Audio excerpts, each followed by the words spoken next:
Here's something interesting. Back in 2008, researchers asked people to guess how steep a hill looked. But when someone stood beside a close friend, that same hill seemed easier to climb. Crazy, right? Just having someone by your side can literally change how heavy life feels. That's the power of friendship. It doesn't just make us happier. It changes the way we think, move, and even see the world. Friends can help us learn better, bounce back faster from setbacks, and even improve our mental and physical health. The friendships we form while growing up can shape what we believe, how we handle emotions, and the kind of people we become. So yeah, friendships matter.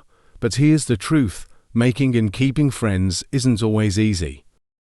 If you ever feel awkward starting a conversation with someone new, you're not alone. Researchers have studied this too, and found something surprising.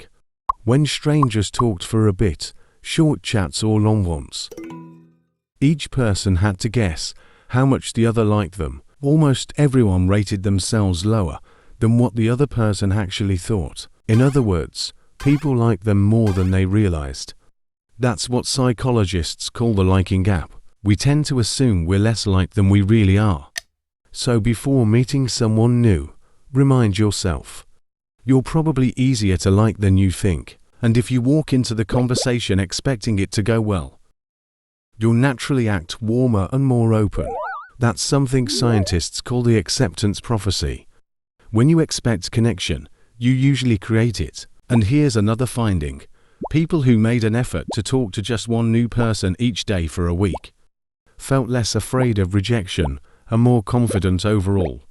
Basically, practice makes socializing easier. Now, how does someone go from being just an acquaintance to becoming a real friend?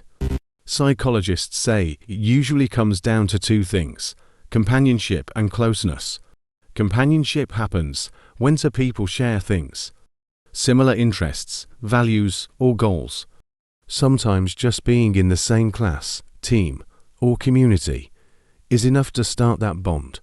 And it matters. Companionship can boost self-esteem and help us deal with stress. Closeness, though, is more about trust. It's what happens when people feel safe sharing their thoughts, their struggles, or their feelings. That doesn't have to happen right away. Even small chats about your day or things you care about can slowly build that connection.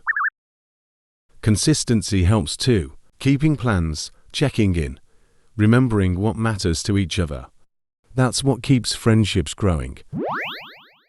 And even long-distance friendships can stay strong if both people keep showing up through messages, calls, or just simple care.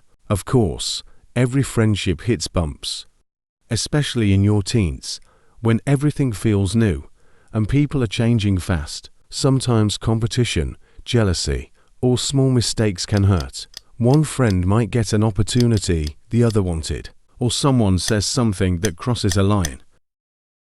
And sometimes, one person just can't be there when the other needs support. When that happens, the best thing you can do is talk it out. Yeah, it's uncomfortable, but it's worth it. Conversations like that can actually strengthen a friendship. If both people come in with honesty and patience, try to speak without blaming or judging. Say how you feel, and really listen to their side too. Some friendships change, some end. And that's okay. What matters is learning how to build the healthy ones. The kind that last, the kind that make life lighter. Because the truth is, it's never too late to make a new friend.